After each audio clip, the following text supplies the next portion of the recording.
देखिए स्पीकर साहब, मैं तो हरियाणा से हूँ, हैरान खुर्शीद शाह साहब और नवीद कबर साहब किधर है। और नवीद कबर साहब जो है ना हमारे वक्त में बड़ा शोर मचाती थी, हर वक्त जो है ना कहते थे कि जी क्वेश्चन और जो है ना इसमें सारे होने चाहिए और सबको होना चाहिए। तो मैं समझता हूँ कि पीपल पार्टी जो है ना इस चीज़ पे भी अपना नुक्ता नज़र दे दे।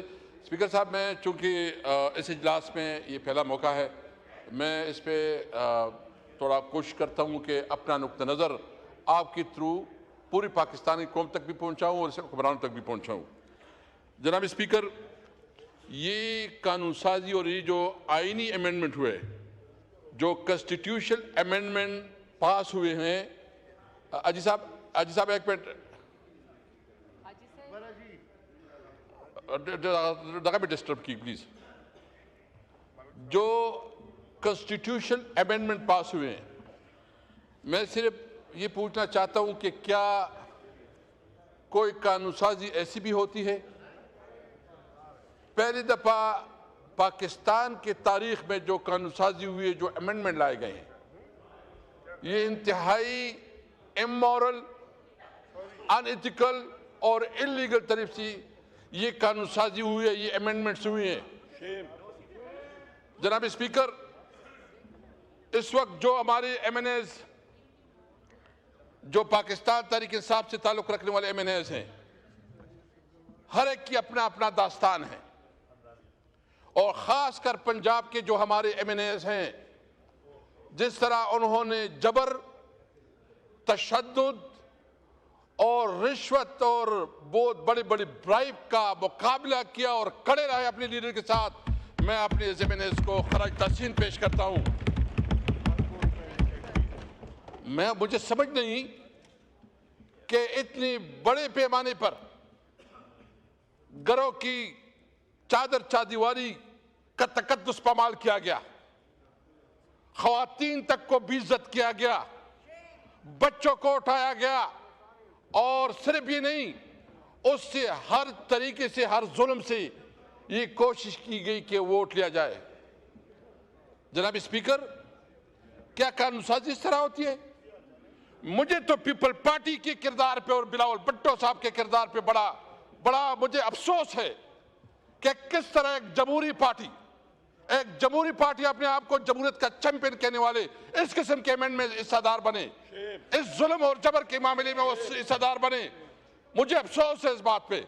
इसलिए अफसोस है कि बताएं कि जितने ये जो हमारे एमएनएस बैठे हैं, सबके कारोबार बंद, उनके घरों को मस्मार किया गया, उनकी जायदाद पे कब्जे दिलाए गए। और अभी ये भी पता चला है, हमारा एक एमएनए हाजी इम्तियाज साहब, उनकी जमीनों पे भी नाजायज कब्जा किया गया, उनके घर को तोड़ने के लिए कोशिश की गई। तो क्या ये जमहूरियत है? क्या ये कानून साजी है? क्या इस तरह? और फिर जो है इसके ऊपर बड़े फख्र से कहा जाता है, शहबाज शरीफ साहब फरमा रहे हैं कि इसमें कोई लॉट आउट नहीं है। वो कहते हैं कोई लॉट आउट नहीं है, ये तो आजाद थे। तो मियां साहब तो या इस सीट पे बैठे हैं, या तो झूठ बोल रहे हैं, या इतने लाइल्म है। अगर झूठ बोल रहे हैं तो भी वो उस ओहदे के काबिल नहीं है, और अगर इतना लाइल्म है तो भी वो अपने उस ओहदे के साथ ज्यादती कर रहे हैं। जनाब स्पीकर, जो लोटा एमएनएस ने वोट दिया है, मैं उनकी इलेक्शन की पोस्टर आपके सामने रखता हूं। ये है चौधरी मोहम्मद इलियास।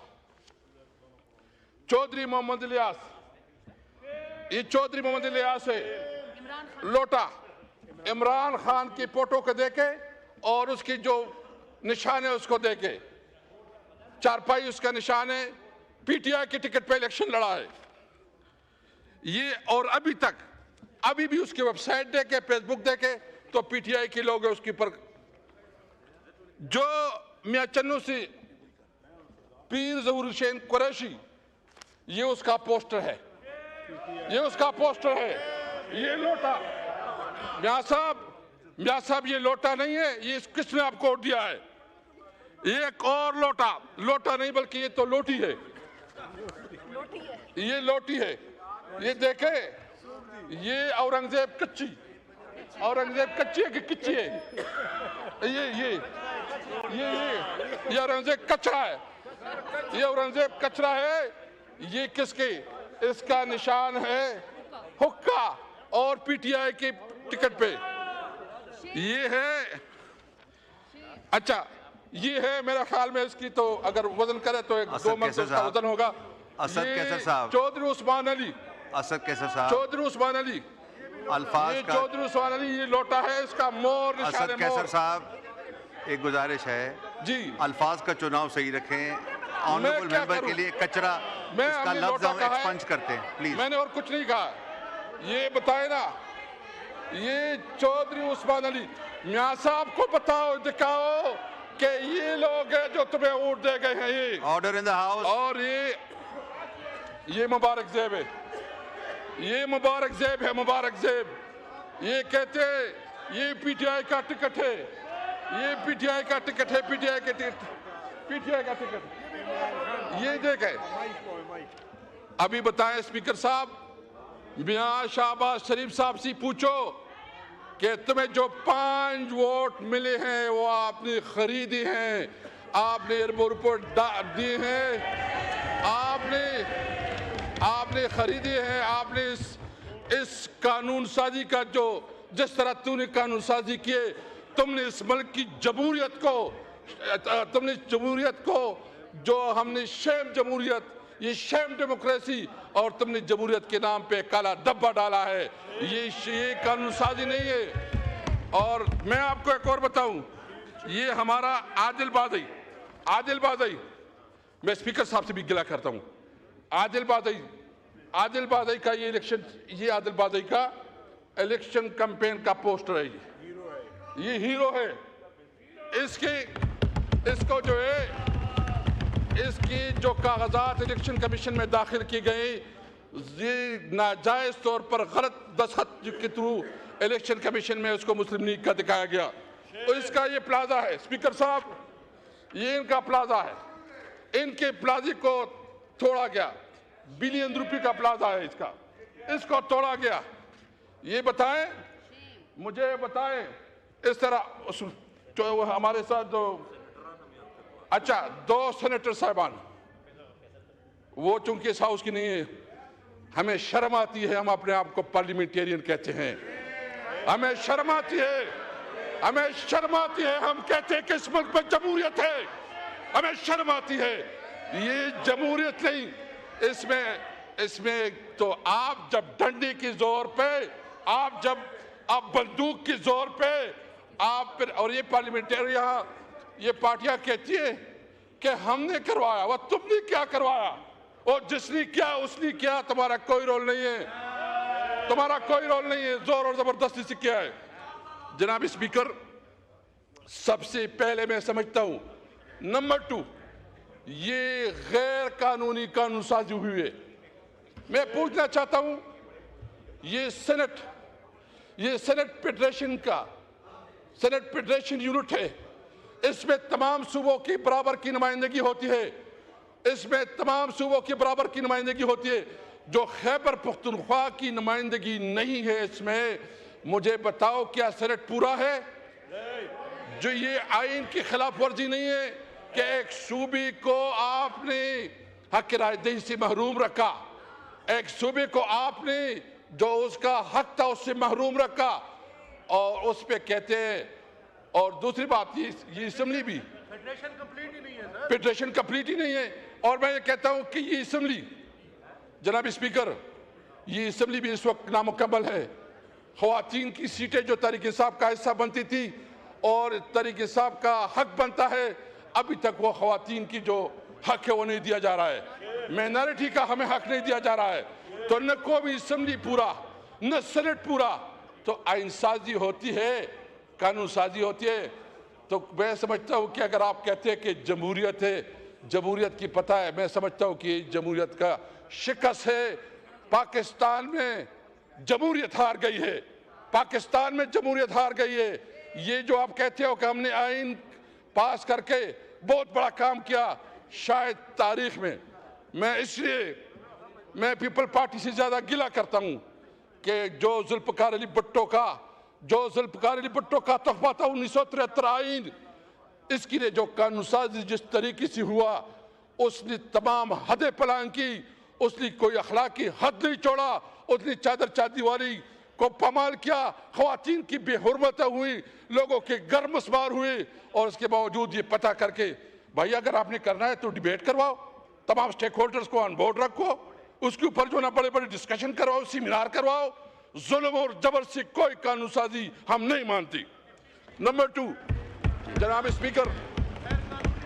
स्पीकर मैं ये पूछना चाहता हूं, जिस सूबे से हमारा ताल्लुक है उस सूबे की जो इस्लामाबाद में केपी हाउस है उसके ऊपर हमला किया गया, उसके ऊपर जो है ना रेड की गई और उसकी तकद्दुस को पामाल किया गया। क्या ये मुल्क एक कानून के तहत चलता है, आइन के तहत चलता है, या ये मुल्क जो है ना ये इन्होंने एक राजवाड़ा बनाया है, इन्होंने एक जंगल बनाया है, बनाना रिपब्लिक बनाया है कि ये न किसी कानून को मानते हैं, न किसी आइन को मानते हैं, न किसी की टेरिटरी को मानते हैं। आइन ने तो बिल्कुल वाज़ेह कर दिया है कि तमाम सूबे जो उनकी फेडरेटिंग यूनिट है उसकी जो कानूनी लिमिटेशन है उसका रिस्पेक्ट किया जाएगा। आपने हमारे सूबे की तौहीन की, आपने हमारे साथ बदतमीजी की, और सिर्फ ये नहीं, आपने सिर्फ ये नहीं किया, आप जो हमारे फंड्स हैं, जो हमारे साथ आप लोगों की कमिटमेंट्स हैं, जो आपकी इस वक्त पूरी सूबे के साथ जो आपके फंड्स रहते हैं वो आप नहीं दे रहे, इसलिए कि आपके एक दूसरी आपके मुखालिफ पार्टी की हुकूमत है। तो क्या इस वक्त हुकूमत में बैठे हैं, ये आपको फेडरेटिंग में जो ये अपनी हमारे सूबे के साथ जुल्म कर रहे हैं, ये हमारे सूबे में जो एहसास महरूमी बढ़ती जा रही है। और ये भी छोड़े जनाब स्पीकर, ये हमारा इलाका जो खैबर पख्तूनख्वा का पाटा बेल्ट है, यहाँ सबसे बड़ा इस वक्त कारोबार बंद है। अफगानिस्तान के साथ हमारा सारा दारोमदार, हमारी इकोनॉमी का, हमारे रोजगार का, हमारे 2 वक्त रोटी का सारा दारोमदार वो अफगानिस्तान के साथ कारोबार पे है। आपने अफगानिस्तान के साथ कारोबार बंद किया। यहाँ इर्रेगुलर इकोनॉमी और यहाँ जो इर्रेगुलर का, मुझे बस 2 मिनट में मैं कर रहा हूँ। इस वक्त जो है ना यहाँ इर्रेगुलर इकोनॉमी है, यहाँ इर्रेगुलर इकोनॉमी है, और ये जो इर्रेगुलर इकोनॉमी है या यहाँ जो वार इकोनॉमी है, इसको कन्वर्ट करने के लिए जब आप इसको रेगुलर इकोनॉमी में कन्वर्ट करेंगे तो इसके लिए बड़े प्रोजेक्ट चाहिए। आप वहाँ इंडस्ट्री जोन बनाएं, वहाँ कारोबार के जराए बनाएं, वहाँ उसके लिए जिंदगी का। और आप एक ड्रामा करते हैं कि स्मगलिंग हो रही है। हम स्मगलिंग की हिमायत नहीं करते, लेकिन उनकी जायज़ कारोबार को जो बंद किया गया है उसको पूरी तौर पर खोला जाए। जो CDA ने इस वक्त हमारे केपी हाउस को डिमोलिश किया है और उसके ऊपर जो इन्होंने पाबंदी लगाई थी, फिर कोर्ट में आ गया। हमने फैसला किया है तमाम पार्लियामेंटेरियन कि हम जाएंगे और दुनिया को दिखाएंगे कि किस तरह इस सूबे की बुनियादी हुकूक को जो है ना, जिस तरह इन्होंने कब्जे में ली हुई है, और हमारे जो हुकूक हैं एक शहरी की हैसियत से, एक पार्टी की हैसियत से हमारा हक है कि हम पुरअमन एहतजाज करें। एक शहरी की हैसियत से हमारा हक है कि हम जिलसी जुलूस करें, लेकिन हमें अपनी बुनियादी हुकूक से महरूम रखा गया। मैं पूछना चाहता हूँ तमाम उस ह्यूमन राइट्स तंजीमों से कि किधर गई तुम्हारी वो जो हमारी MNAs को अगवा किया जा रहा था बराए वोट, उस वक्त ह्यूमन राइट्स तंजीमें कितनी थी। मैं बिल्कुल ये वाज़ेह करना चाहता हूँ, यह भी बात हो रही 27वीं तरमीम का, मुझे पता चला है कि ये कोशिश कर रहे हो। कल जो मीटिंग हुई है इंशाअल्लाह ताला इसके खिलाफ हम पूरी अवाम को निकालेंगे। अभी हम जलसे करेंगे, अभी हम जलसे नहीं, अभी असम्बली होगी, अवाम में असम्बली होगी और हम मुकाबला करेंगे। तो मैं गैर कानूनी और इमोरल इक़दामात के खिलाफ